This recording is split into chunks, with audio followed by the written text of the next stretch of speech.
We enjoyed a wild ride to the World Series in 1962, so can we make another miracle in 1963?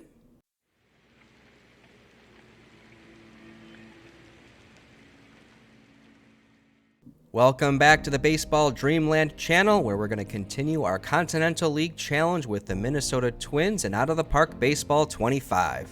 Our Twins easily conquered the Continental League in 1962, finishing 17 games ahead of Daddy Wags and the Atlanta Peaches. We upset the San Francisco Giants in the Continental Series and then got crushed in historic fashion by the Baltimore Orioles in the World Series. You win some, you lose some, and then we really lost some. Dean Chance won the pitcher's triple crown for the Houston Colts in 1962. Our goal remains to win the World Series before the Montreal Royals or any of the other Continental League clubs. Since the Orioles won the World Series, the save carries over into 1963. My community has decided that Washington, D.C. does deserve a Major League Baseball team, and they're getting it from Charlie Finley and the Kansas City Athletics. Welcome to the circus, folks. Finley was completely fed up with the stadium situation in Kansas City, while Washington just built a brand new ballpark called District of Columbia Stadium. Oakland wasn't ready, as all of Northern California has rallied around the San Francisco Giants. The Athletics name will cease to exist because Washington is renaming the team back to the Senators. The Mets will open pitcher-friendly Shea Stadium this season, while the Atlanta Peaches have made renovations to their ballpark, turning it from an extremely hitter-friendly park to an extremely pitcher-friendly park. Sorry, Daddy Wags. Meanwhile, Colt Stadium and Metropolitan Stadium will play slightly differently in 1963. No Minnesota Twins won Gold Gloves in 1962, but two Continental League players did. Shout out to Steve Bilko and Rocky Bridges for showing us how it's done. Leon Wagner won back-to-back Most Valuable Player awards despite only earning 8 of 24 first-place votes. His teammate Dick Egan won Fireman of the Year. Boog Powell won Rookie of the Year, and the Twins' Ed Brinkman finished 4th. Dean Chance of the Houston Colts ran away with the Cy Young Award and his Triple Crown. Harvey Haddix of the Twins finished a distant 2nd in that award. After reaching the World Series and improving our fan loyalty, Wheelock Whitney is getting serious by boosting our budget by 12% heading into 1963. We have the 2nd highest spending power in the Continental League and the 10th best in all of baseball. We've replaced third base coach Tyler Zadruga with former Phillies pitcher Paul Masterson. Kevin McGow, our trainer, has just retired, so we replaced him with Ben Demos. Ralph Terry, Ed Brinkman, and Mike White all received significant raises after their excellent performances in 1962, and our payroll will jump by over 50%. Here is the pool of first-year free agent position players. Our scout loves this 1962 class. Tony Conigliaro, Joe Morgan, and Chuck Harrison lead a class of half a dozen 5-star potential players. The first-year free agent pitcher class is deeper than last year, headlined by Rudy May and Dave Roberts. The lottery balls picked our Minnesota Twins for the first pick in the draft with just 2.7% odds, and as a result, that's our only lottery pick. The Colts and Bisons also got first-rounders, while the Braves, Pirates, and White Sox got 4 first-rounders each. We had plenty of good options, but we're using the first pick on Tony Conigliaro. Joe Morgan would have gotten the nod in a startup situation, but I'm happy with Ed Brinkman at second base. The Massachusetts native Conigliaro will get a chance to complete a full career after his real one was cut short due to an eye injury. He's going straight to the big league club as our starting right fielder. Unfortunately, my scout clarified his hitting ceiling shortly after the draft, and perhaps Joe Morgan would have been the better choice, but we did get Tony to agree to a 15-year team-friendly contract extension. The Houston Colts selected Cleon Jones 4th overall, Dave Roberts joins the Buffalo Bisons with the 9th pick, and Chris Zachary is drafted by the Atlanta Peaches with the 32nd pick. Just 15 players were taken in the Rule 5 draft compared to 46 players last season. All but 2 of those picks were made by Continental League clubs. Our picks were 25-year-old reliever Gordon Seyfried from the Detroit Tigers, greedy banker George Banks, and 23-year-old catcher Spencer Scott.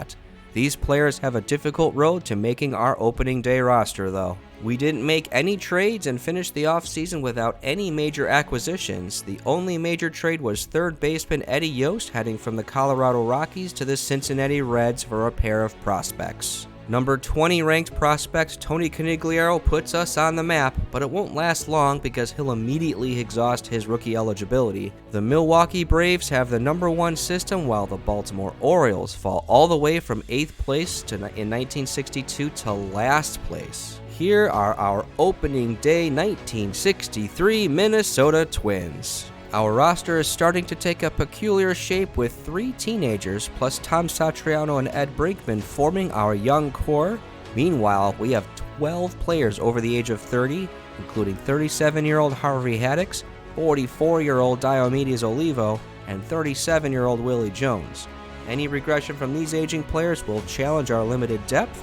OSA predicts a tight race between our Twins and the Colorado Rockies. Welcome to the renovated Ponce de Leon Park where Fritz Brickle just tied the game at a run apiece.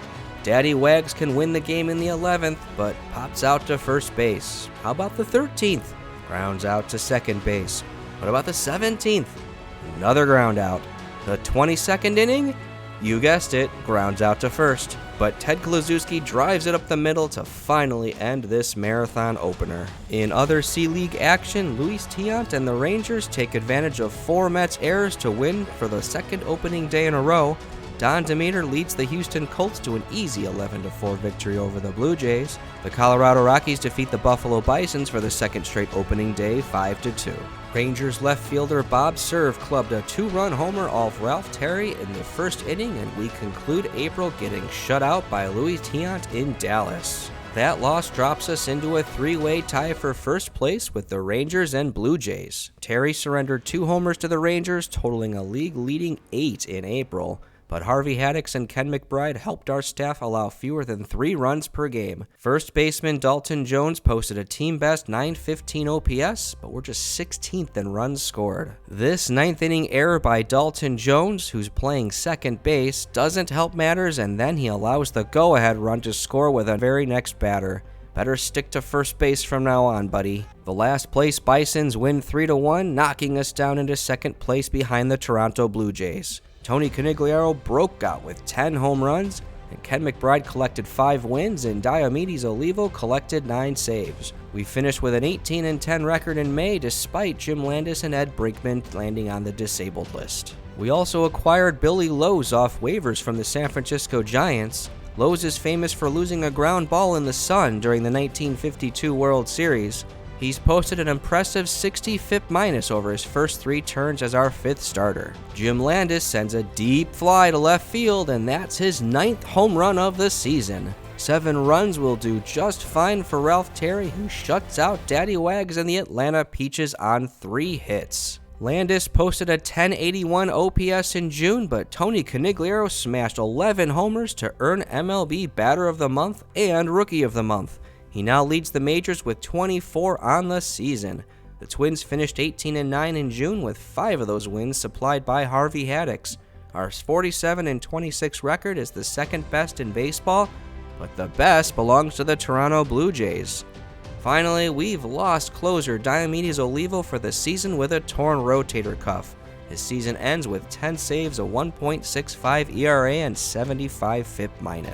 Only 13 trades were completed in Major League Baseball this season, and none of them saw any major players dealt. Our main acquisition was Bobby Del Greco from the Philadelphia Phillies. He posted 5 wins above replacement in 1961 and 4 in 1962, but they soured on him quickly this season.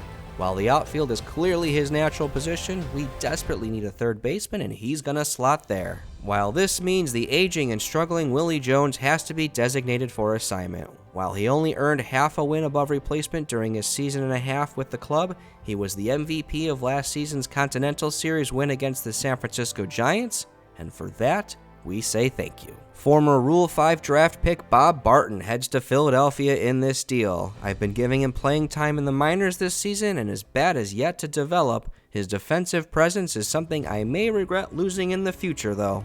We also acquired swingman Warren Hacker from the Chicago White Sox to pitch in long relief. in exchange for reliever Tom Sturdivant, who pitched 112 innings and collected 1.6 WAR over 3 seasons with our Twins. We also claimed left-handed reliever Bill Henry off waivers from the Yankees. He's an important addition to our all-righty bullpen. My manager likes him so much, he's going to give him the closer's role. We make room for Henry by designated Bob Turley for assignment. He won 14 games for the Twins in 1962, but couldn't replicate that success for us in the bullpen this season. We finished July in Dallas, where Jim Landis teed off for his 13th home run of the season. But the Rangers would get that back, rally against freshly claimed Bill Henry, and score the winning run on this Marty Keough sacrifice fly. The good news is that loss was just our 6th of the month, and we've built a 3-game lead in the Continental League over the Blue Jays. Ed Brinkman is back healthy, Ed Boucher posted an 1100 OPS in July, and Ken McBride earned 4 more victories to tie Harvey Haddix for the team lead. Oh, and of course, the 18-year-old rookie Tony Conigliaro now leads Major League Baseball with 33 home runs. Del Crandall kept the good times rolling with this 2-run homer against the Dallas Rangers, and we win the game 8-0 to finish August 12.5 games ahead of the Blue Jays in first place with a magic number of 14. Ed Boucher blasted 10 homers to win MLB Batter of the Month for August, Tony Conigliaro won Rookie of the Month for the 3rd time, and Billy Lowe's went 5-0 with a 1.43 ERA. Bob Garibaldi, Duke Moss, Larry Bernerth, Alex Grammas, and Mike White all earned September call-ups. On the 16th of September, shortstop Tom Satriano hammered his 10th home run of the season, Harvey Haddix earned his 20th win of the season, and we called upon Bill Henry to clinch the Continental League pennant for the 2nd straight season. We finish 104-50, 1 game better than last season and 13 games in front of Toronto. Fun fact, the rest of the league finished in the exact opposite order from 1962. Yes, in 1962, 2nd through 8th went Atlanta, Buffalo, Dallas, Houston, New York, Colorado, Toronto. As for the Twins, Tony Conigliaro pounded 12 more home runs, Harvey Haddix collected 4 more wins, and we stayed healthy heading into the postseason. The defending World Series champion Orioles won the American League again, while the San Francisco Giants won the National League for the 3rd straight season. The St. Louis Cardinals made the postseason for the first time since 1946, and they'll head to Yankee Stadium for the wildcard game. The Yankees are trying to erase their nightmares from last year's game, but might want to keep a therapist on speed dial. The Montreal Royals finished in 3rd place, so we can't lose our challenge this season. We led the majors in runs scored and runs against for a whopping run differential of plus 316. While we're at it, we also led the league in on-base percentage, WRC+, ERA, and pitcher walk rate. And again, we proudly finished with a league-worst 29 stolen bases. Tony Conigliaro led all of baseball in 10 offensive categories. Those are home runs, RBI, slugging percentage, OPS, OPS+, runs scored, total bases, extra base hits, isolated power, and WOBA. Ed Boucher finished 9th in runs scored too. Conigliaro naturally led the team with 9 WAR, but Tom Satriano, Jim Landis, and Ed Boucher also posted big numbers. Boucher led the team with 95 walks and a .391 on-base percentage. Jim Landis stole 10 bases, and Tom Satriano's shortstop defense was a major run preventer. Del Crandall, Ed Brinkman, and Dalton Jones also posted their career best seasons. Yankees phenom Al Downing led Major League Baseball in 8 pitching categories, including a 1.28 ERA and 291 strikeouts. He also set the all-time Major League record with 4.7 hits allowed per 9 innings and a 154 batting average against. But he got injured in his last start and will miss the postseason. To pour salt on the wound, Harvey Haddix blocked his Triple Crown with 22 wins, also leading the league in strikeout-to-walk ratio, whip, and quality starts. Ralph Terry posted the league's best walk rate, and Billy Lowe's had the best win percentage with his 14-1 record. Billy Lowe's, Ken McBride, Bill Henry, and Joe McLean also made leaderboard appearances. Haddix edged out Ken McBride as our pitching WAR leader, but it was early season waiver acquisition Billy Lowe's who led the rotation with a 1.99 ERA. Ken McBride collected his first 20-win season.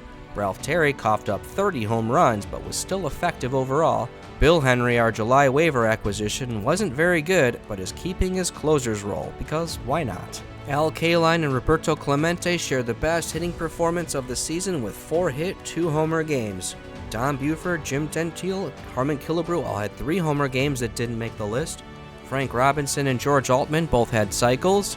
Wilbur Wood and Bob Gibson shared the best pitching performances with extra inning shutouts. Stan Williams' no-hitter took 5th. Bob Gibson, Mickey Lolich, Steve Hargan, Juan Pizarro, Carl Wiley, and Ray Washburn all pitched no-hitters this season. Congratulations to Mickey Mantle on registering 400 career home runs. Hank Aaron reached 300, 1,000 runs, and 1,000 RBI this season. Billy Pierce reached 200 wins and 2,000 strikeouts. Tim McCarver posted the longest hitting streak of the season at 27 games. Ray Sadecki gave the Cardinals a 4-0 lead with a home run against his opposite, Whitey Ford.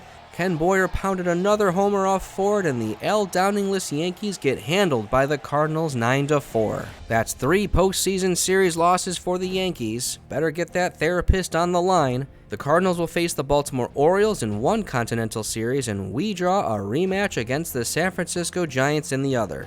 Willie Mays is healthy this time, and they've added 20-year-old Joe Morgan to their mix. But we've got Billy Lowe's from them on waiver, so it's clearly even, right? Orlando Cepeda, Willie McCovey, and Willie Mays all enjoy 30 home run seasons to help the Giants outscore everyone but us. Mays had an insane season, posting 11.2 WAR. Juan Marshall will pitch Game 1, but it was Bill O'Dell who led the club with 21 wins, a 2.48 ERA, and 7.2 WAR. Willie Mays put the Giants up 9-3 with this home run off Aurelio Monteagudo. Tony Conigliaro struck back with his second home run in the 6th inning, but this one was all Marichal and the Giants, 12-4. Bobby Del Greco's double gave us the lead in the 4th, and Jim Landis extended it in the 6th. Billy Lowe struck out Willie Mays and Willie McCovey to end the 6th. Wish you didn't wave him now, did you, Giants? We've got ourselves a series now. Giants are primed to relive their 1962 Metropolitan Stadium nightmare. Tom Satriano tied up the game in the 4th, Dalton Jones makes it 3-1, and Ed Brinkman makes it 7-1. Let's go! Ralph Terry goes 8 2/3, and Bill Henry wraps up our second win. We've got another lead, and Tom Satriano sends a line drive that clears the right field fence for a 5-2 lead.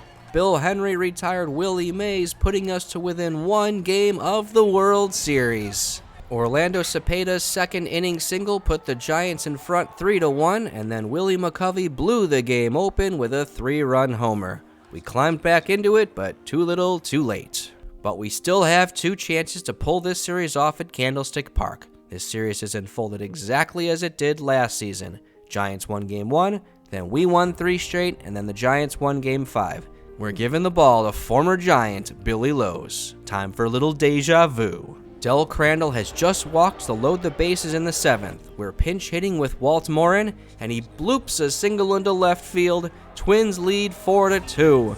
Joe McClain is in to face Joe Morgan and strikes him out. The last batter is Jim Davenport, and he strikes out to end the game, and we've upset the mighty Giants again. Wait a second. Wait, he didn't strike out. Who put last year's script in here? Will someone please tell me how this game really ends? With that sorted out, we marched through extra innings without any scoring until Willie Mays stepped up in the bottom of the 16th and hit a walk-off home run.